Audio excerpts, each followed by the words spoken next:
All right, what's up, everybody? We're back with another edition of Everyday Hoops.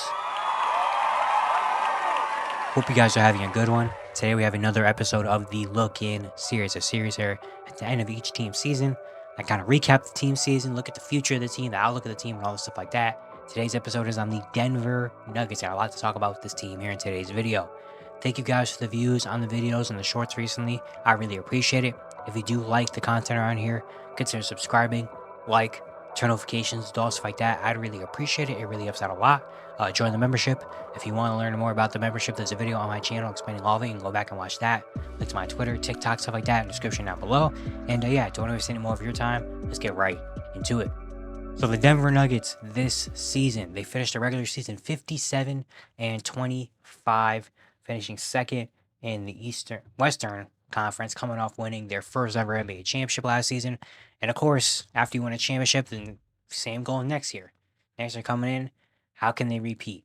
You know, the Nuggets looked like a team that looked like they were going to repeat. I mean, they kept pretty much, they had the same starting five.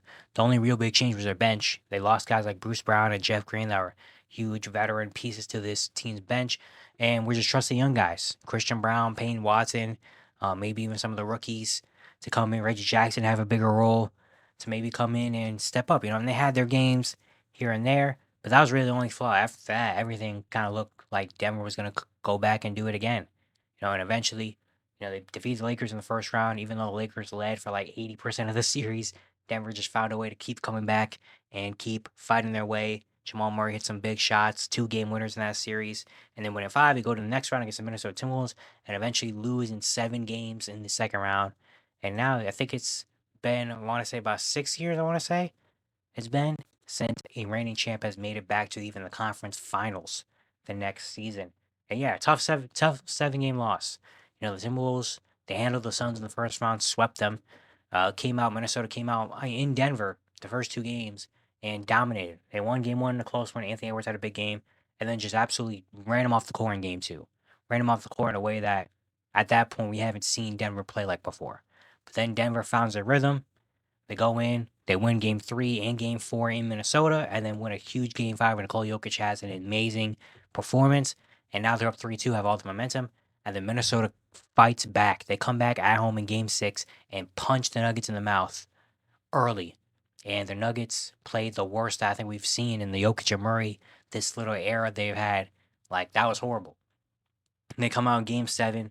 They have a 20-point lead at one point, and Minnesota comes out in the third quarter. Anthony Edwards, even though he only had about 4 points going into that time, Minnesota just fought back. They just have the confidence. They have the fight in them. The defense started to lock in. Denver's offense went really cold at one point, and Minnesota came back and eventually ended up winning the game in Denver. And now the Nuggets are sent home in 7 games. A very, very tough end to a season for the Nuggets.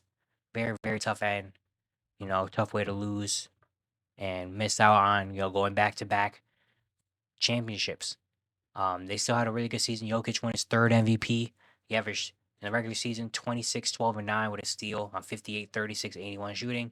In the playoffs, he averaged 28, 13, and 8 with a steal on 54, 26, 90 shooting. You know, Jamal Murray missed a lot of time in the regular season, only played 59 games in the playoffs. He averaged 20 points per game, has some good games, has some game winners, but definitely didn't look fully himself for a lot of it. And then, yeah, Michael Porter Jr. had an amazing first-round series against the Lakers.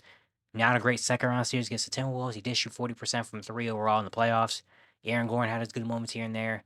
But then, yeah, KCP shot just 32% from 3, 39% from the field in his playoff run. Not great.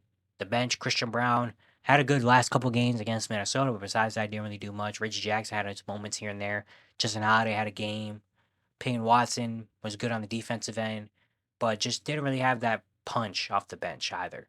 And they got dominated. The Minnesota Timberwolves, even Jokic said it after in the press conference last night. It was like, it felt like the Timberwolves were built to beat us, which is funny because Tim Connolly, who is the GM of the Timberwolves, also made this Nuggets team with Jokic. They drafted Jokic, drafted Murray, made these moves, and now he kind of built the opposite of that in Minnesota and built the team to contend and take out his old team. It's just really weird how the NBA works and how the world works that ended up happening.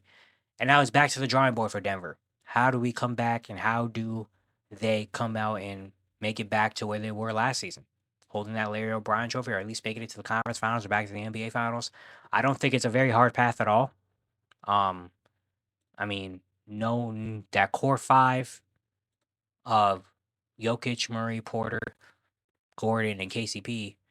The only ones you really have to worry about is KCP, who has a player option next season for 15 million, and he's eligible for an extension. And really, it's about what does KCP think? Does KCP think he's in route for one more maybe good payday from another team, or does he say, you know what, I'm just stay in Denver? I think it's my best chance to win. We'll see what happens there. But after that, Jokic is locked in for another couple of years. Jamal Murray is going to be eligible for an extension. Last year of his contract. He's on $36 million, and he's eligible for an extension, which probably is going to get done. MPJ, you already paid him, so he's good for the next couple of years. Aaron Gordon has a year, and then he has a player option back in 2026, and he's eligible for an extension this offseason as well. After that, yeah, you really have to worry about filling up the bench. Christian Brown, I think, is a staple there. Christian Brown should be there. So is Payne Watson. Those two, I think, are the for sures. You also have the young guy, Julian Strother, out of Gonzaga, who I personally think was one of my favorite players in the draft, and I think he is going to be a big part of this team, potentially even next season as a shooter and an experienced guy. Got him. You got guys like Hunter Tyson and Jalen Pickett, who are your second round picks that played a long time in college, so maybe they could come in and do things.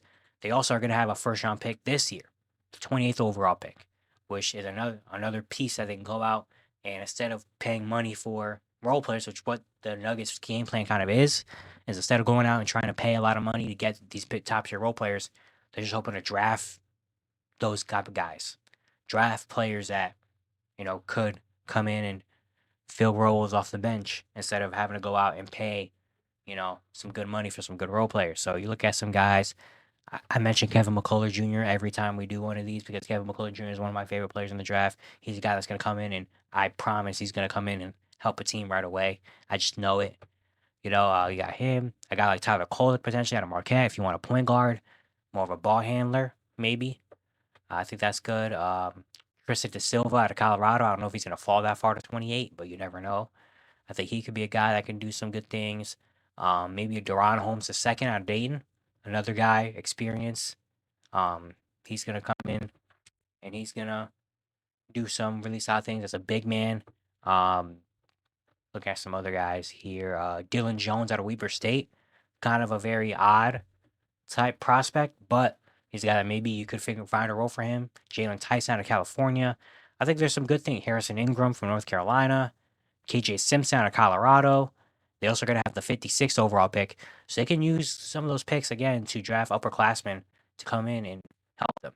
Which is what they did with Christian Brown, which is what they did with Julian Strother last year, they're trying to do with Julian Strother last year. They're doing with Payne Watson right now. That's the plan right now for Denver, which I don't think is a bad plan at all. It's just really on banking on these rookies kind of finding a place.